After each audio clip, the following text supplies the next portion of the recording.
अस्सलाम वालेकुम students. Chemistry में हमने फर्स्ट चैप्टर स्टार्ट किया हुआ है और उस चैप्टर का नाम है केमिकल इक्विलिब्रियम। प्रीवियस लेक्चर में लास्ट लेक्चर में हमने जो पढ़ा था वो लास्ट हमने टॉपिक पढ़ा था डायनामिक इक्विलिब्रियम। इक्विलिब्रियम की हमने टाइप पढ़ी थी जिसमें डायनामिक इक्विलिब्रियम पढ़ा था। डायनामिक इक्विलिब्रियम क्या था? डायनामिक इक्विलिब्रियम जब कोई रिएक्शन मूव भी कर रहा होता है लेकिन उसका जब rate of forward rate of reverse reaction के बराबर हो जाता है तो देखने में उस रिएक्शन की अमाउंट में कोई चेंज नजर नहीं आता, उसे कहते हैं डायनामिक इक्विलिब्रियम। आज डायनामिक इक्विलिब्रियम को ग्राफ के जरिए एक्सप्लेन करना है। ग्राफ के जरिए देखते हैं कि डायनामिक इक्विलिब्रियम किस तरह स्टैब्लिश होता है, dynamic rate of forward rate of reverse के किस तरह बराबर होगा, ग्राफ के जरिए देखते हैं। अब ग्राफिकली एक्सप्लेनेशन करने के लिए सबसे पहले एक रिएक्शन देखते हैं जो आपने पहले ही पढ़ा हुआ है कि जब हाइड्रोजन आयोडीन से रिएक्ट करता है तो क्या प्रोड्यूस करता है? हाइड्रोजन आयोडाइड प्रोड्यूस होता है। इस रिएक्शन के अंदर जो हाइड्रोजन और आयोडीन है ये होंगे रिएक्टेंट। ये क्या होते हैं? रिएक्टेंट होते हैं। और जो HI हाइड्रोजन आयोडाइड प्रोड्यूस होगा ये होगा प्रोडक्ट। प्रोडक्ट होगा, हाइड्रोजन आयोडीन से मिलेगा, हाइड्रोजन आयोडाइड बनेगा। At the same time hydrogen iodide भी टूटना शुरू हो जाएगा और दोबारा रिएक्टेंट बनाना शुरू कर देगा। अब इस रिएक्शन में क्या होगा? इस रिएक्शन को अगर मैं ग्राफ के जरिए देखूं, अगर हम एक ग्राफ ड्रा करते हैं, ग्राफ बिटवीन टेम्परेचर, टेम्परेचर लेते हैं एक्स एक्सिस के ऊपर, जबकि रेट ऑफ रिएक्शन, रिएक्शन की स्पीड उसे लेते हैं वाई एक्सिस के ऊपर। रिएक्शन टाइम और रिएक्शन लेते हैं, रिएक्शन की स्पीड। अब अगर हम इनिशियली बात करते हैं, शुरू के अंदर इस रिएक्शन की बात करते हैं इनिशियली, कि शुरू के अंदर हाइड्रोजन आयोडीन से मिल रहा है और हाइड्रोजन आयोडाइड बन रहा है, तो ये रिएक्शन कौन सा होगा? फॉरवर्ड होगा, आगे की तरफ जा रहा है। जबकि हाइड्रोजन आयोडाइड टूट के दोबारा हाइड्रोजन और आयोडीन बनाते हैं, ये रिएक्शन कौन सा होगा? रिवर्स होगा। अब बात करते हैं रेट ऑफ रिएक्शन। शुरू में जब हम रिएक्शन को स्टार्ट करेंगे तो रिएक्शन के शुरू के अंदर क्या चीज मौजूद होगी?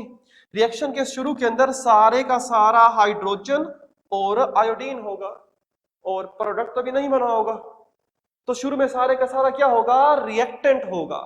जब रिएक्टेंट होगा तो रिएक्टेंट की अमाउंट ज्यादा है, जब रिएक्टेंट ज्यादा होंगे तो ज्यादा आपस में कोलाइड टकराएंगे, ज्यादा कंबाइन करेंगे और ज्यादा प्रोडक्ट बनेगा। तो इस मतलब शुरू के अंदर फॉरवर्ड रिएक्शन क्या होगा? ज्यादा होगा। तो ग्राफ पे देखोगे, ग्राफ के अंदर जो रेट ऑफ रिएक्शन पीक पर बना हुआ है, पीक के ऊपर फॉरवर्ड रिएक्शन है। शुरू के अंदर फॉरवर्ड रिएक्शन ज्यादा होता है जिसमें हमारे पास लिया हुआ है हाइड्रोजन और आयोडीन आपस में कंबाइन करेंगे। जैसे जैसे टाइम गुजरेगा ये आहिस्ता आहिस्ता हाइड्रोजन और आयोडीन की अमाउंट कम होती जाएगी। जब इनकी अमाउंट कम होती जाएगी तो इनका क्लूजन भी कम होगा। जब कम कंबाइन करेंगे तो इनकी स्पीड कम होती जाएगी। तो forward reaction Aahista Aahista decrease होता जा रहा है। इस ग्राफ में देखेंगे forward reaction Aahista Aahista decrease हो रहा है। शुरू के अंदर फॉरवर्ड रिएक्शन ज्यादा होता है, आहिस्ता आहिस्ता कम हो जाएगा। इसकी अपोजिट अगर हम बात करें रिवर्स रिएक्शन की, शुरू में क्या होगा? शुरू के अंदर रिवर्स, शुरू के अंदर जो हाइड्रोजन आयोडाइड है मौजूद ही नहीं होगा। जब शुरू के अंदर हाइड्रोजन आयोडाइड अभी बना ही नहीं होगा तो रिवर्स रिएक्शन तो होगा ही नहीं। तो रिवर्स रिएक्शन का रेट क्या होगा? जीरो होगा। हाइड्रोजन आयोडाइड टूटेगा ही नहीं। शुरू के अंदर हाइड्रोजन आयोडाइड जब होगा ही नहीं तो शुरू के अंदर rate of reverse reaction zero होगा।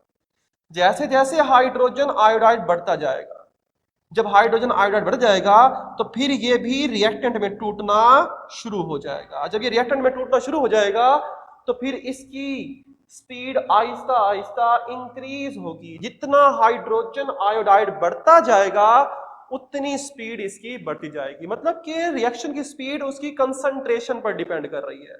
हाइड्रोजन आयोडाइड बढ़ता जाएगा तो रिवर्स रिएक्शन की स्पीड बढ़ती जा रही है। और एक वक्त आएगा कि फॉरवर्ड और रिवर्स रिएक्शन दोनों की स्पीड बराबर हो जाएगी। दोनों का रेट, रेट मतलब स्पीड, दोनों का जो स्पीड है वो बराबर हो जाएगी। इस पोजीशन को नाम देते हैं इक्विलिब्रियम स्टेट और इसे नाम देते हैं डायनामिक इक्विलिब्रियम स्टेट। इस स्टेट में क्या होगा? अब जितना मजीद हाइड्रोजन आयोडाइड मिलकर हाइड्रोजन आयोडाइड बनाएगा तो दोबारा से टूट जाता है। तो जब दोनों का रेट बराबर हो जाएगा तो ये हमारे पास कहलाएगा डायनामिक इक्विलिब्रियम। इस सारे ग्राफ, इस अगर आपको ये ग्राफ क्लियर होता है तो बाकी ये सारा टॉपिक इसी की बेस पर होगा। अब इसमें आपने क्या लिखना होगा, ग्राफिकल एक्सप्लेनेशन में सबसे पहले हम बात करेंगे, तीन हिस्सों में डिवाइड करते हैं। इनिशियली, शुरू में बात करते हैं। इनिशियल मतलब कि एट द बिगिनिंग, जब रिएक्शन शुरू हो रहा है तो रिएक्शन के शुरू के अंदर किसका रेट फास्ट होगा? शुरू के अंदर क्या होगा? फॉरवर्ड रिएक्शन का रेट फास्ट होगा, तो यही लिखा हुआ है फॉरवर्ड रिएक्शन इज फास्ट। और शुरू के अंदर रिवर्स रिएक्शन क्या होगा? शुरू के अंदर रिवर्स रिएक्शन क्या होगा? नेग्लिजिबल, ना होने के बराबर, जीरो के बराबर होगा। ग्रेजुअली, जैसे जैसे टाइम गुजरेगा, टाइम के गुजरने से क्या हो जाएगा? Forward reaction Aahista Aahista slow down हो जाएगा और reverse reaction Aahista Aahista increase होगा। तो ग्रेजुअली क्या होता है? Gradually forward reaction slow down and reverse reaction is speed up. Reverse बढ़ता जाएगा जबकि फॉरवर्ड कम होता जाएगा। इवेंचुअली, आखिरकार एक वक्त आएगा कि इन दोनों का रेट बराबर हो जाएगा कि speed of forward reaction, speed of reverse reaction. जितना रिएक्टेंट प्रोडक्ट में कन्वर्ट हो रहा है उतना ही प्रोडक्ट दोबारा से रिएक्टेंट्स में कन्वर्ट हो रहा है। उस स्टेट को नाम देंगे डायनामिक इक्विलिब्रियम। स्पीड कह लें या रेट कह लें, एक ही बात होगी, दोनों का रेट बराबर हो जाएगा। इस चीज को हमने एक्सप्लेन किया हाइड्रोजन के एग्जांपल से, हाइड्रोजन आयोडाइड के फॉर्मेशन से। ये हमने पहले भी किया था, सेम वैसी एग्जांपल लिखी हुई है कि अगर हम शुरू के अंदर हाइड्रोजन को आयोडीन से कंबाइन करते हैं तो क्या बन जाएगा? हाइड्रोजन आयोडाइड बनता है। ये कब बनता है? जब इन दोनों के वेपर्स को हीट किया जाता है, तो ये फॉरवर्ड रिएक्शन होगा। जब हाइड्रोजन आयोडाइड बनना शुरू होता है तो हाइड्रोजन आयोडाइड भी इस टेम्परेचर पर दोबारा से डिकम्पोज होने की टेंडेंसी रखता है। तो ये जो प्रोडक्ट बना था हाइड्रोजन आयोडाइड, ये टूटेगा और दोबारा रिएक्टेंट में कन्वर्ट हो जाएगा हाइड्रोजन और आयोडीन के अंदर।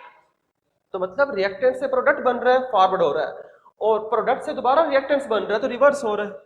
तो इन दोनों को मिलाकर हम रिवर्सिबल रिएक्शन से शो करते हैं hydrogen H2 plus I2 double arrow 2H2O। मतलब ये रिएक्शन क्या होता है? रिवर्सिबल है। मतलब कि जो प्रोडक्ट बनता है वो दोबारा रिकंबाइन करके रिएक्टेंट्स बना सकता है। तो ये ग्राफिकल एक्सप्लेनेशन होगी, ग्राफ ड्रा करेंगे और ये तीन कंडीशंस लिखेंगे, इनिशियल, ग्रेजुअली और इवेंचुअली कंडीशंस लिखोगे। अगर आपको ये सारा टॉपिक समझ आया, अगर आपको यहां तक क्लियर हुआ है, तो अब हम एक डिफरेंस पढ़ते हैं, difference between the forward reaction and the reverse reaction. Forward और रिवर्स रिएक्शन के दौरान डिफरेंस क्या होगा, इसी की बेस पर देख लेते हैं। अब दोबारा रिकॉल कर लेते हैं, हमने क्या पढ़ा है कि जब हाइड्रोजन आयोडीन से मिलेगा, रिएक्शन आगे जा रहा है तो क्या हो जाएगा? फॉरवर्ड। जब प्रोडक्ट HI दोबारा डिकम्पोज होगा तो रिएक्शन कौन सा हो जाएगा? रिवर्स हो जाएगा। अब इन दोनों में फर्क क्या है? फॉरवर्ड रिएक्शन किसे कहते हैं? फॉरवर्ड रिएक्शन किसे कहते हैं? सिंपल है कि जब रिएक्टेंट्स आपस में मिलते हैं और मिलने से जो प्रोडक्ट बनता है, इसको कहा जाता है फॉरवर्ड रिएक्शन। तो ये लिखा हुआ है कि it is a reaction in which reactant react to form product, कि जब रिएक्टेंट्स मिलेंगे और प्रोडक्ट बना देंगे तो ये होगा फॉरवर्ड रिएक्शन। रिवर्स रिएक्शन क्या होगा? रिवर्स क्या होगा? रिवर्स होगा कि जब प्रोडक्ट रिएक्ट करता है और रिएक्टेंट्स बनाता है, वापस जाएगा रिएक्शन। तो जब प्रोडक्ट रिएक्ट करेगा तो रिवर्स रिएक्शन होगा। It is a reaction in which the product react to form reactant. जब प्रोडक्ट रिएक्ट करेगा तो रिएक्शन वापस जाएगा तो वो रिवर्स होगा, नाम से मेंशन है, बैक जाएगा। रिएक्टेंट रिएक्ट करेंगे तो रिएक्शन फॉरवर्ड जाएगा। नंबर 2, दूसरा डिफरेंस क्या होगा? इनकी हम डायरेक्शन की बात करके, अगर मैं यहां पर रुकता हूं तो फॉरवर्ड रिएक्शन किस तरफ है? फॉरवर्ड रिएक्शन मेरे लेफ्ट से राइट की तरफ मूव करता है, ऐसे बन जाएगा। फॉरवर्ड रिएक्शन क्या बनेगा? अगर मैं यहां पर कहता हूं फॉरवर्ड रिएक्शन आगे की तरफ मूव करेगा तो ये मेरे लेफ्ट से राइट की तरफ जा रहा है। तो फॉरवर्ड रिएक्शन किस तरफ जाता होता है? It take place from left to right. ये फॉरवर्ड होगा, जब आगे की तरफ जाएगा फॉरवर्ड, और फॉरवर्ड रिएक्शन किस तरफ जाता है? राइट टू, ये हमारे पास मूव करता है लेफ्ट टू राइट। रिवर्स किसका होगा? रिवर्स इसके उलट कर देंगे। रिवर्स क्या होगा? इस तरफ मूव करेगा, मतलब कि राइट से मूव करेगा लेफ्ट की तरफ, राइट से मूव करेगा लेफ्ट की तरफ। तो रिवर्स क्या होगा? It take place from right to left, उसके अपोजिट कर देंगे। तीसरी प्रॉपर्टी अगर हम फॉरवर्ड रिएक्शन के रेट की बात करते हैं, शुरू के अंदर फॉरवर्ड रिएक्शन क्या होता है? शुरू के अंदर फॉरवर्ड रिएक्शन बहुत फास्ट होता है। तो यही लिखा हुआ है कि एट इनिशियली, पहले ही बताया इनिशियल मतलब शुरू में, एट द बिगनिंग जो होगा, rate of forward reaction is very fast, शुरू के अंदर फॉरवर्ड रिएक्शन बहुत ज्यादा होता है क्योंकि रिएक्टेंट्स बहुत ज्यादा मिकदार में होते हैं, और शुरू के अंदर रिवर्स रिएक्शन क्या होता है, जीरो होता है, ना होने के बराबर, जबकि एट द बिगनिंग या initially the rate of reverse reaction is slow और नेग्लिजिबल, ना होने के बराबर होगा। लास्ट पॉइंट के फॉरवर्ड रिएक्शन, जैसे जैसे टाइम गुजरता है, जैसे जैसे टाइम गुजरेगा forward reaction Aahista Aahista slow down होता जाएगा, जबकि जैसे जैसे टाइम गुजरेगा रिवर्स रिएक्शन ऐसा ऐसा क्या हो जाएगा, स्पीड अप हो जाएगा। तो यही डिफरेंस होगा, forward reaction slow down gradually while the reverse reaction speed up gradually. अगर आप देखो तो मैंने सारा डिफरेंस जो है इस ग्राफ की बेस पर ही एक्सप्लेन किया है, तो बेहतर है पहले आप इस ग्राफ को बैठ के समझो, एग्जाम्पल बनाएं, उस ग्राफ को समझो, जब ग्राफ क्लियर हो जाएगा तो फॉरवर्ड और रिवर्स करना बिल्कुल आसान होगा। यहां तक ये टॉपिक कंप्लीट करते हैं, बाकी टॉपिक नेक्स्ट लेक्चर में करेंगे। अल्लाह हाफिज।